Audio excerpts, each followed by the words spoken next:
This morning, we are going to see the wind die down a bit. Overnight, we had some severe wind gusts of anywhere between 45 and 60 miles an hour at times, causing those power outages throughout the valley and other damages as well. We were hearing about a lot of trees down.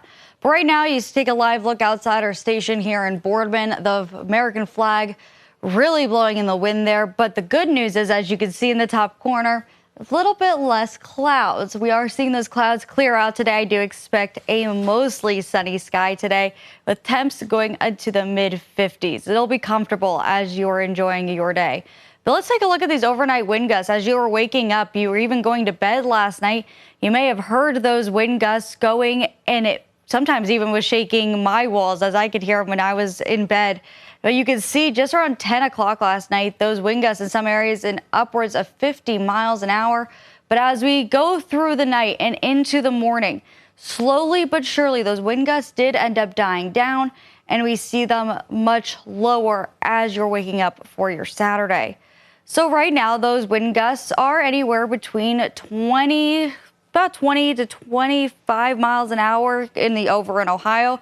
But you can still see right now those wind gusts still really kicking up in northeastern Mercer County, Stoneboro, still dealing with those really hefty wind gusts at times, even Grove City clocking in about 36 miles an hour.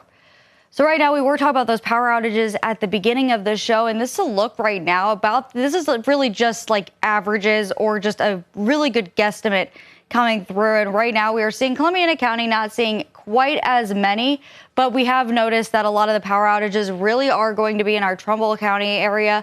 We do have a lot still also in Mahoning and Mercer, and also over with our friends over in Lawrence County.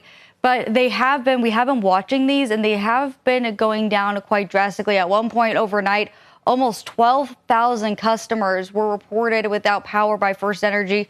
So those are going to hopefully continue to go down as we get on throughout the day. So taking a look at Viper radar in the region, everything's starting to clear out. This is all the rain that we were seeing. That low pressure system and that stationary front moving out of the area will leave us a pretty clear day. But tomorrow we do have some severe weather possibly coming in, but it's a slight risk at most for our area. Right here, we're in that yellow margin for just really Columbiana, Mahoning, and just the southern part of Trumbull and Mercer counties. They're going to get in that slight risk, and we'll walk through it now with Storm Team 27 Future Tracker. We'll go on through today. You'll see clearing skies. By the afternoon, I do expect it to be clear skies, mostly sunny, as I mentioned, with those temperatures in the low to mid 50s. But as we go on throughout the night and into Sunday morning, temperatures not really moving a whole lot. I do expect it to be a warmer evening comparatively going through. By the time we're getting into Sunday afternoon, though, that's when those shower chances are going to pop. They're kind of isolated, but they could spur some type of more severe storm threat to the area as you go on through the day. So for today, temperature is going to be in the mid 50s. Those rain showers and those gusty winds are going to die down. By tonight, those temperatures with increasing clouds at the low of 42. And tomorrow, it'll be a comfortable day with those afternoon shower potentials with a high of 71. Taking a look at the 7-day forecast, though, we have some good news and bad news. We're going to be kind of in a roller coaster week. We're going to have some sunny skies and some showers, but a lot of the showers chances are in the afternoon. So it's going to be really good mornings with some of those chances of those storms happening more in the later part of the day. But overall, we do have a couple really comfortable days ahead of us.